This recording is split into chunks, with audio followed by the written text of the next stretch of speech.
বাংলাদেশের আচ্ছা। ছেলেদের সাথে রিলেশন করি না। কারণ ওরা নিজেরাই চলতে পারে না, আমাকে কি চালাবে? আচ্ছা। এখন যারা নিজেরাই চলতে পারে না তারা গার্লফ্রেন্ড কিভাবে রাখবে সেটা তুমি কি বলেন? বলতে চাচ্ছ বাংলাদেশী ছেলেরা ফকির? অবশ্যই সবাই না। কারণ আমি দেখছি ওরা রিলেশনে আসলেই এখন মেয়েদের টাকায় চলতে চায়। আমার একজন বয়ফ্রেন্ড ছিল যে কিনা আমার টাকায় চলতো।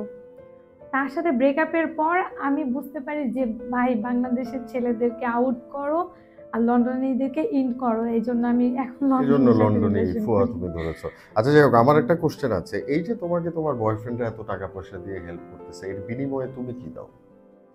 কিছু তো দাও। না আমি কি দিব আল্লাহ? আমি জাস্ট কিছুই দাও না? না রিলেশন করি এখন। আমি আমার যখন খাইতে ইচ্ছা করে আমি রেস্টুরেন্টে যাই, শপিং করি, খাওয়া দাওয়া করি। জাস্ট একটা ছেলে কি চায় একটা সুন্দরী মেয়ের সাথে ঘুরতে। আচ্ছা, এই যে বললে যে খাইতে ইচ্ছা করে, মানে খাইতে ইচ্ছা করে কি খালি রেস্টুরেন্টেই, না আরো কিছু খাইতে ইচ্ছা করে? না আর কি খাবো আল্লাহ? আমি মানুষের এমনি প্রচুর মাথা খাই, আমি আর কিছু খাই না। আচ্ছা, মাথায় খাও, ভালো কথা। কিন্তু এরা আসলে তো, এদের তো খাওয়ার অপশনও নাই, কারণ হচ্ছে গিয়ে এরা থাকে প্রবাসে, বিদেশে।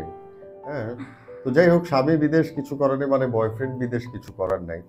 সো এইবারের ঈদে তাহলে তোমার এই যে চাঁদা বা বয়ফ্রেন্ডরা তোমাকে যে টাকা পাঠায়, এটা টোটাল কত চাঁদা হইলো? হবে কেন আল্লাহ? আমি একজনের সাথে রিলেশন করি, সে আমাকে কিছু দিতেই পারে। এটা তো আর চাঁদার আমরা মতোই হয়ে মেয়েরা গেল না? নিতে মানে ভালোবাসি। আমরা যে মেয়েরা আমরা নিতে ভালোবাসি। আমরা কিন্তু কখনো কাউকে দেই না। আজকে আমরা যে রিলেশনে যাই, আমরা রেস্টুরেন্টে যাই, খাওয়ার পর ছেলেরাই কিন্তু বিলটা দেয়। আচ্ছা, শুধু টাকা নিতেই ভালোবাসা, আর কিছু হ্যাঁ, নিতে ভালোবাসা না না? আর কি নিব? এই যে ফোন আর নিই, কিছুই ড্রেস আপ নাও নিই, না। যখন যেটা দেয় সেটাই নিই।